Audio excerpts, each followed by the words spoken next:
It's Friday, September 12th, 2025, and I'm Dave Soap. 4 things to know today. OpenAI's $100 billion restructuring and a staggering $350 billion compute bill raises questions about the future of AI. Enable launches a standard to unify AI commands and shifts into cyber resiliency.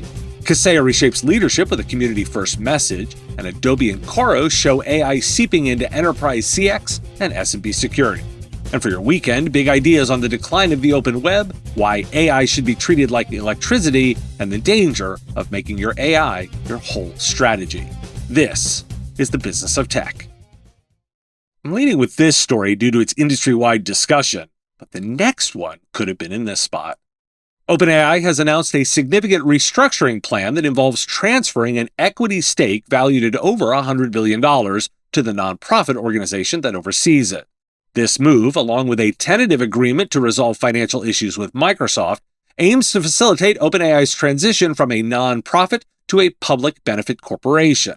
Microsoft has invested more than $13 billion in OpenAI since 2019, acquiring approximately 49% of its future profits. The revised agreement retains a clause that limits Microsoft's access to OpenAI's most advanced technologies if they achieve artificial general intelligence. This transition faces scrutiny from regulators in California and Delaware, alongside concerns from industry figures about OpenAI's commitment to its foundational mission of ensuring artificial intelligence benefits humanity. The nonprofit managing OpenAI is expected to become one of the most well-resourced philanthropic organizations globally. And OpenAI is grappling with an immense computing cost problem, estimated at $350 billion. This massive figure raises concerns about the sustainability of artificial intelligence operations and the financial implications for tech companies relying on cloud computing resources. Why do we care? OpenAI is doing some big corporate shuffling, handing $100 billion in equity to its nonprofit overseer, cutting new deals with Microsoft, and staring down a $350 billion compute bill. That's not a typo. OpenAI's corporate shuffle makes the headlines, but that $350 billion compute bill is the story MSPs can't ignore. Compute at that scale isn't just OpenAI's problem. It sets the tone for every cloud customer. If OpenAI struggles under the weight of costs, expect those ripples to hit you in the form of higher API pricing, throttled access, or abrupt contract changes. Now, I don't think OpenAI collapses. There's too much money already sunk into it. But this is financial chaos, and chaos rolls downhill. For providers, the lesson is clear. Don't tie your entire strategy to a single AI vendor. Diversify your partnerships, negotiate flexibility into contracts, and prepare clients for volatility. Because when hyperscale economics buckle, everyone feels it. Support for the show comes from ScalePad. Ever feel like you're doing all the work, but no one sees it? That's the reality for a lot of MSPs. You're putting out fires, chasing spreadsheets, juggling client requests. But when it's time to show value, crickets. That's where ScalePad comes in.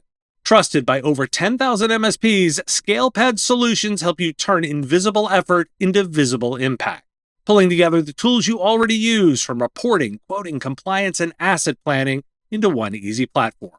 So instead of chasing details, you're leading smarter conversations. Because doing great work is one thing, getting credit for it, that's where the real business growth happens. ScalePad helps you show value, build client trust, and lead with confidence. Learn more at scalepad.com/Dave.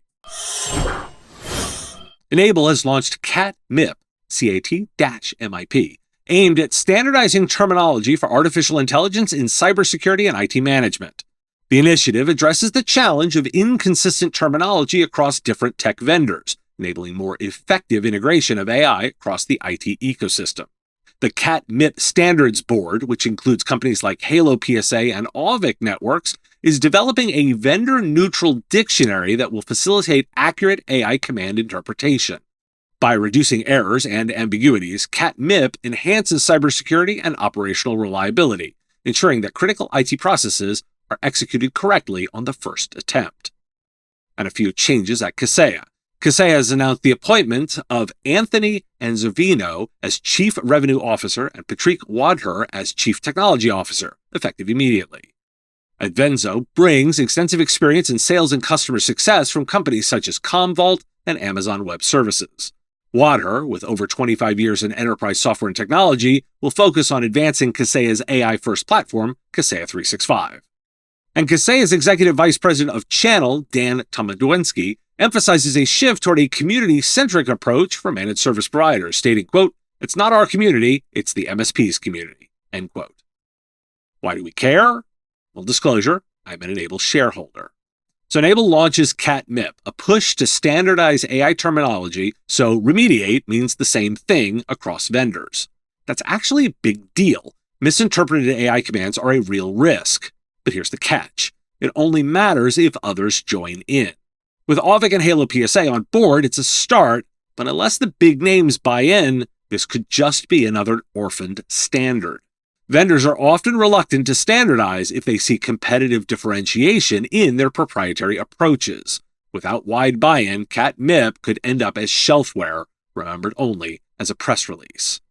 Also worth noting, Enable's new self-description in its press release as, quote, "a global software company delivering a unified cyber resiliency platform," end quote, which signals an intentional repositioning. It's a shift away from being, quote, "one of the RMM players," end quote, and toward competing in the broader cybersecurity and resilience category. That puts them closer to players like Acronis, Arctic Wolf, or Sophos than just the traditional RMM PSA cohort. And over at Kaseya, Rania Sukar is putting her fingerprints on leadership, new CRO, new CTO, and a softer message about the MSPs community. That's a tone change from the past. But let's be real, new titles don't fix integration headaches. MSPs should watch for execution, not just announcements. Adobe has unveiled its new artificial intelligence agents aimed at automating and optimizing customer experience processes within its applications. The Adobe Experiences Cloud latest offerings include tools for audience building, journey orchestration, and data insights, designed to enhance productivity and create personalized experiences. More than 70% of Adobe Experience Platform customers have adopted the Adobe AI Assistant, which facilitates interactions with both Adobe and third-party agents. Companies like the Hershey Company and Lenovo are already leveraging these capabilities.